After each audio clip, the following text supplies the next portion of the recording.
what advice would you have for a customer who loves mangoes that wants to plant their own tree?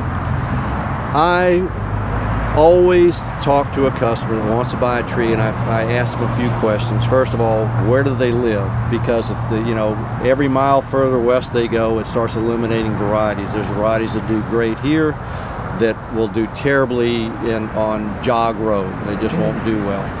A dot here does pretty well. I've been to Gary's property. A dot over there just looked terrible. So I asked them first where their location's at, because east to west is huge.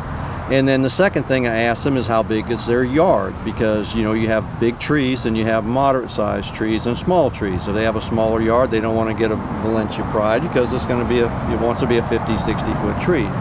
And so that's the first thing. But I always start with the flavor. We have to start, what do you like?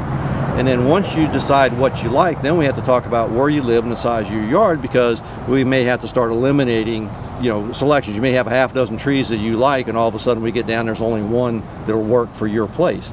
So that's the advice I have to people. Well, also I suppose it'd be like, how much maintenance do you want to do? Because of course, if you have these wonderful little trees that are only going to grow to 7 feet because you keep trimming them, and they're going to be productive, I mean, you can fit a lot of these trees into a yard. Right. But sometimes people think, oh yeah, I can do that, and then life gets in the way, and all of a sudden their trees are big, and that's a problem.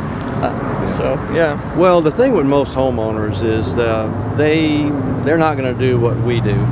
And so if they're just going to plant the tree and think they're going to go out there and harvest the fruit, then they're going to need a tree that's disease resistant, because you just need to do things to get quality fruit. I mean, quality fruit doesn't happen accidentally. I mean, occasionally you're lucky, or maybe you have a variety that's really good, but it doesn't work that way in my opinion.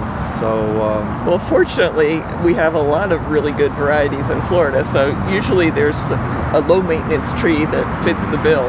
The taste preference is really important. But if you have the right situation for the tree, once you get it established, in a lot of areas anyway of South Florida, you can sort of walk away from it until the fruit are ready.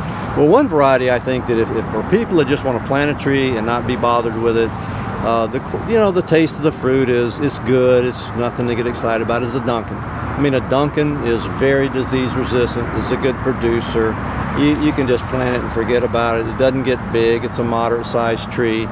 But the flavor, it's good. Yeah, a lot of people really, really love it. It's that different, different people taste flavors differently. And so, if possible, if people can taste the fruit before they plant the tree, that's perfect. Because, you hate to plant a tree and you're waiting and waiting for fruit, and then it's like, oh, I guess I made a mistake. Of course, it's not the end of the world, because you can graft another variety onto it, but it's good if you can make the best decision possible up front. Right. I try to discourage people from buying varieties they've never tasted the fruit, because my opinion and your opinion, my likes, your likes, it doesn't matter. They're all different. They're all different. And I may love it and you may hate it. For example, this is a Valkyrie. I have people that love this mango, love it.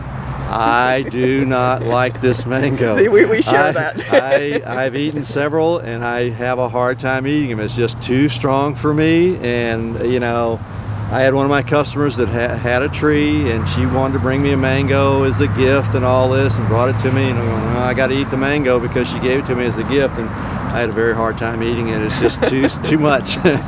So, but there's people that love it, but it's not me. I'm not really big on curry either, so what can I say?